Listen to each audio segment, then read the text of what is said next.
سورہ نساء کی آیت نمبر 166 ہے۔ اعوذ باللہ من الشیطان الرجیم، بسم اللہ الرحمن الرحیم۔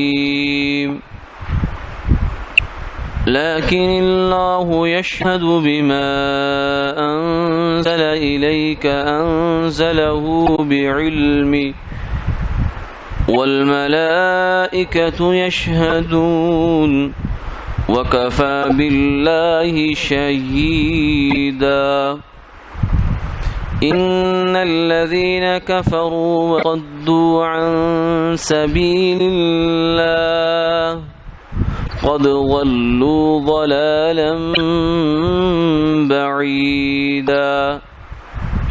ان الذین کفروا وظلموا لم يكن الله ليغفر لهم ولا ليهديهم طريقا إلا طريق جهنم خالدين فيها أبدا وكان ذلك على الله يسيرا۔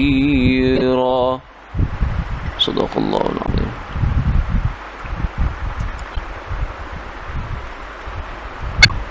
لیکن اللہ گواہی دیتے ہیں اس کے ساتھ جو انہوں نے نازل کیا آپ پر، اس کو اپنے علم کے ساتھ، اور فرشتے بھی گواہی دیتے ہیں، اور کافی ہیں حق تعالی گواہی دینے والے۔ بے شک جو لوگ کافر ہوئے اور انہوں نے راہ خدا سے روکا وہ بہک گئے دور کی گمراہی میں۔ بے شک جن لوگوں نے کفر کیا اور ظلم کیا اللہ تعالیٰ ان کو بخشنے والے نہیں ہیں، اور نہ ہی ان کو راہ دکھائیں گے، ہاں دوزخ کی راہ دکھائیں گے، وہ اس میں ہمیشہ ہمیشہ رہیں گے، اور یہ بات اللہ کے لیے بہت آسان ہے۔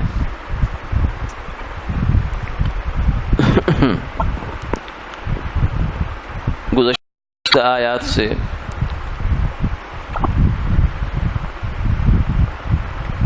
یہود کے ایک اعتراض کا اور ان کے سوال کا تذکرہ چل رہا ہے۔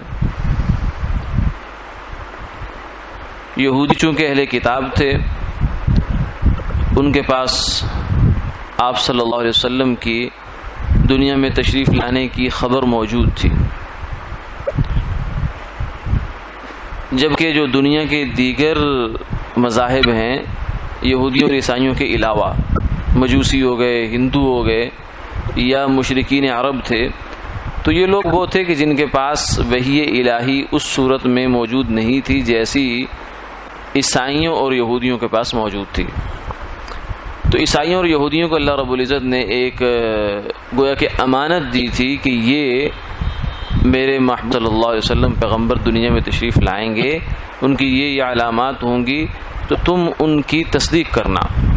انبیاء علیہ السلام سے بھی وعدہ لیا، اور ان کی جو امتیں ہیں وہ ان کی بھی یہ ذمہ داری بن گئی کہ وہ بھی آپ صلی اللہ علیہ وسلم کی تصدیق کریں۔ لیکن ہوا یہ کہ عیسائیوں میں سے بھی کوئی خاص لوگ مسلمان نہیں ہوئے، حق جاننے میں نسبتاً ان کے اندر نرم گوشہ تھا یہودیوں کی نسبت، لیکن پھر بھی کوئی بڑی تعداد جو ہے وہ اس طرف نہیں آئی، اور یہودی جو تھے وہ تو بالکل ہی نہیں آئے، سوائے چند لوگوں کے جو اس زمانے میں ان کے جو ہے وہ انصاف پرست، انصاف پسند قسم کے علماء تھے، ان کے علاوہ باقی یہود نہ عوام آئے، نہ جو ہے وہ خواص اور علماء ان میں سے آئے۔ تو اصل میں ذمہ داری بنتی تھی یہودیوں اور عیسائیوں کی کہ وہ سرکار دو عالم صلی اللہ علیہ وسلم کی نبوت کی گواہی دیں۔ اللہ نے ان کو گواہ بنایا تھا آپ صلی اللہ علیہ وسلم کی نبوت پر، لیکن وہ لوگ پھر گئے، یعنی جیسے کسی کے پاس گواہی موجود ہو اور وہ عین ٹائم پہ گواہی نہ دے، تو یہ کتنی غلط بات ہے۔ آپ نے فرمایا کہ شہادت جو ہے، بلکہ قرآن پاک میں وَلَا تَكْتُمُوا الشَّهَادَةَ وَمَن يَكْتُمْهَا فَإِنَّهُ آثِمٌ قَلْبُهُ، کہ تم گواہی کو نہ چھپاؤ، کیونکہ جو بندہ گواہی چھپاتا ہے وہ گناہگار دل کا مالک ہے، اس کے تو گناہگار ہے۔ تو ان کے پاس گواہی آئی تھی مگر انہوں نے چھپا لی۔ تو ان آیتوں کے اندر آج کی جو پہلی آیت ہم نے پڑھی ہے، اس میں فرمایا کہ اگر یہ یہودی گواہی نہیں دیتے تو نہ دیں، عیسائی گواہی نہیں دیتے تو نہ دے، میرے محبوب آپ کو جو ہے دل گرفتہ ہونے کی ضرورت نہیں، پریشان ہونے کی ضرورت نہیں ہے۔ کیوں؟ اس لیے کہ اللہ گواہی دیتے ہیں، یعنی وہ ہستی جس نے وحی نازل کی موسیٰ علیہ الصلوۃ والسلام پر، ابراہیم علیہ الصلوۃ والسلام پر، نوح علیہ الصلوۃ والسلام پر، بلکہ تمام انبیاء پر جو وحی نازل ہوئی، وہ وحی نازل کرنے والا آپ کے حق میں گواہی دیتا ہے۔ اور یہ بھی بتاتے ہیں کہ اللہ نے جو آپ کو کلام دیا ہے یہ اس کو اللہ نے اپنے علم سے اتارا ہے۔ اور فرمایا کہ صرف میں ہی نہیں بلکہ والملائکۃ یشہدون، نیک فرشتے جو ہیں وہ تو سارے نیک ہیں، یہ لوگ بھی گواہی دیتے ہیں۔ اور بلکہ نیچے پھر آ جائیں انسانوں پر، تو انسانوں میں سے بھی جو سلیم الفطرت تھے تو انہوں نے بھی سرکار دو عالم صلی اللہ علیہ وسلم کا کلمہ پڑھ کر اور آپ پر ایمان لا کر گویا کہ یہ گواہی دی ہے کہ آپ اللہ کے سچے پیغمبر ہیں۔ وکفیٰ باللہ شہیدا، فرمایا کہ اس کے بعد جب اللہ کسی بات کی گواہی دینے پہ آ جائیں، جب اللہ کسی معاملے کو اپنا معاملہ بنا لے تو پھر کسی کی کیا ضرورت رہتی ہے؟ کیا یہودی، کیا عیسائی، اور کیا ان کے جو ہے وہ منصوبے اور دین حق کے راستے میں رکاوٹیں ڈالنا، یہ کہ ان کی کوئی حیثیت نہیں رہتی جب اللہ ہوں۔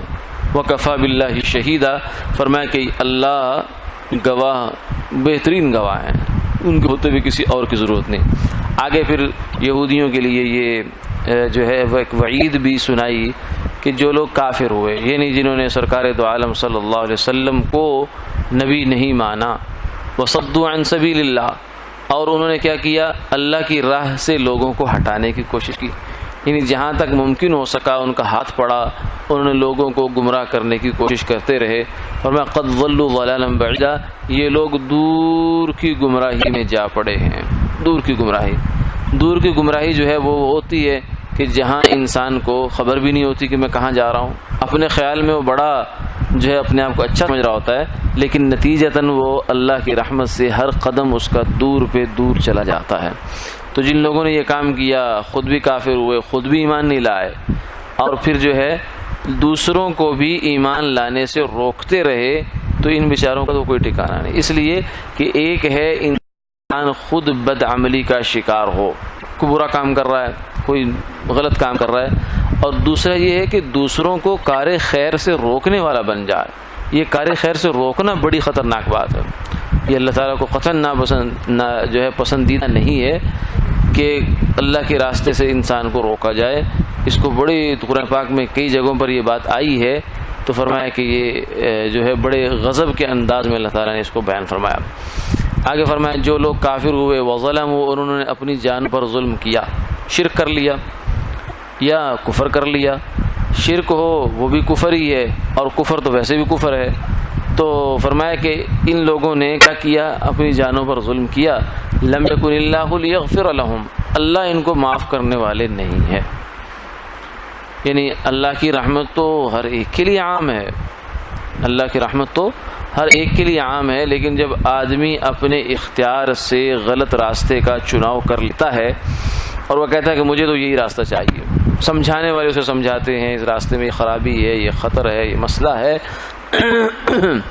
لیکن وہ جو ہے اس سمجھنے پر نہیں آتا، تو فرمایا کہ یہ پھر اپنے ساتھ ہی بیچارہ ظلم کرتا ہے۔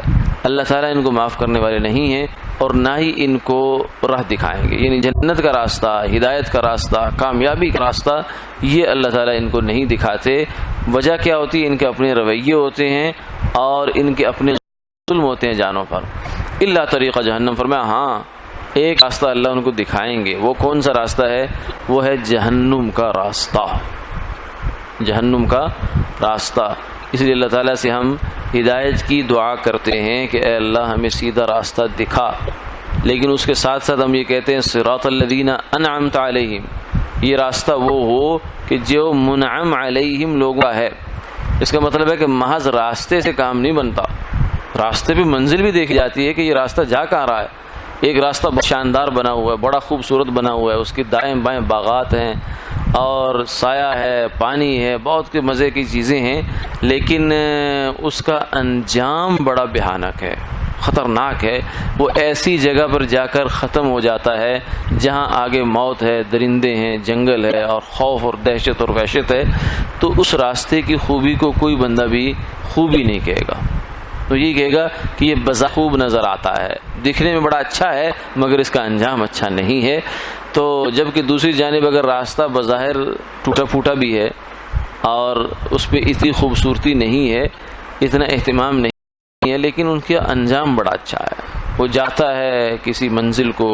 اسی طریقے سے ایمان کا راستہ اور جنت کا راستہ وہ ایسا راستہ ہے کہ جو بظاہر دنیا میں اس میں کچھ نہ کچھ انسان کو اونچ نیچ نظر آتی ہے، آ جایا کرتی ہے، لیکن اس کا انجام بڑا اچھا ہے۔ جبکہ جو جہنم کا راستہ ہے وہ راستہ بڑا خطرناک اور بڑا ہی وحشتناک ہے اس کے انجام کے اعتبار سے۔ ہو سکتا ہے دکھنے میں یہ راستہ اچھا ہو، جبکہ اللہ تعالیٰ نے جنت اور جہنم کو پیدا فرمایا تو جبریل علیہ السلام کو کہا کہ دیکھ کے آؤ، تو وہ گئے، تو آ کر انہوں نے کہا اللہ آپ کی جنت جو ہے اس کو میں نے دیکھا، تو مجھے تو نہیں لگتا کہ اس جنت کی طلب میں جو ہے کوئی بندہ نیکی چھوڑے گا، غلط راستہ اختیار کرے گا اور صحیح راستہ چھوڑے، میں نہیں جانتا۔ یعنی اتنی بڑی نعمتیں، اتنی بڑی نعمتیں، اتنی بڑی نعمتیں، اور جہنم کو دیکھا تو فرمایا کہ مجھے نہیں لگتا کہ کوئی بندہ گناہ کرے گا۔ جب اللہ تعالیٰ نے فرمایا کہ اب دوبارہ دیکھو، جب دوبارہ دیکھا تو جنت کے اوپر جو ہے وہ پریشانیاں، تکالیف اور مشقتیں، مجاہدہ اور بدمزگی، بے مزہ زندگی کا بے رنگ و بے مزہ ہو جانا، اس قسم کی چیزیں ڈال دی گئی، اس کا اوپر سے کور ڈال دیا گیا۔ اور جہنم کے اوپر جو ہے وہ خواہشات نفسانیہ، حفت الجنت بالمکارہ وحجبت النار بالشہوات، فرمایا کہ جنت کو سختیوں کے ساتھ، پریشانیوں کے ساتھ، نفس کو ناگوار گزرنے والی چیزوں کے ساتھ ڈھانپ دیا گیا۔ اور جو جہنم ہے، جہنم کو اللہ تعالیٰ نے خواہشات کے ساتھ ڈھانپ دیا۔ تو اب جو جبریل علیہ السلام نے دیکھا تو فرمایا کہ اب تو یا اللہ معلوم یہ ہوتا ہے کہ جنت میں کوئی نہیں جائے گا اور جہنم سے شاید کوئی بچ نہیں پائے گا۔ تو اس لیے بظاہر جنت کے راستے میں بعض دفعہ انسان کو ایسا ہو سکتا ہے، لیکن اس کا انجام بڑا اچھا ہے۔ تو کافروں کو فرمایا کہ ہم جہنم کا راستہ دکھائیں گے، اس کا مطلب ہے کہ جہنم میں جانے کا بھی راستے ہیں۔